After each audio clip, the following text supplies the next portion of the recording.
ఇక వివరాల్లోకి వెళ్తే వివిధ సమస్యల పరిష్కారం నిమిత్తం ప్రజా ఫిర్యాదుల పరిష్కార వేదిక కార్యక్రమంలో ప్రజల నుంచి స్వీకరించిన అర్జీలకు నాణ్యమైన పరిష్కారం అందివ్వాలని జిల్లా కలెక్టర్ షాన్ మోహన్ అధికారులను ఆదేశించారు. రాష్ట్ర ప్రభుత్వం ప్రతిష్టాత్మకంగా ప్రతి సోమవారం నిర్వహిస్తున్న ప్రజా ఫిర్యాదుల పరిష్కార కార్యక్రమం సోమవారం కాకినాడ కలెక్టరేట్ వివేకానంద హాల్లో జరిగింది.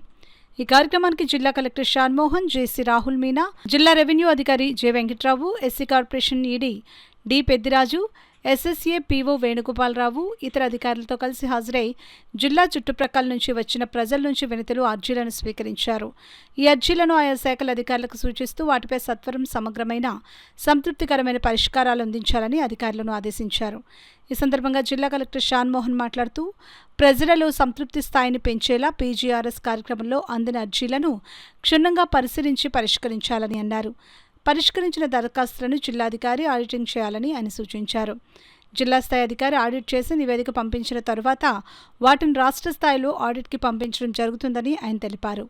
రీఓపెన్ అయ్యే దరఖాస్తుల పట్ల అధికారులు ప్రత్యేక దృష్టి సారించాలని జిల్లా కలెక్టర్ స్పష్టం చేశారు. కార్యక్రమంలో వివిధ శాఖల జిల్లా స్థాయి అధికారులు, కలెక్టరేట్ విభాగాధిపతులు తదితరులు పాల్గొన్నారు.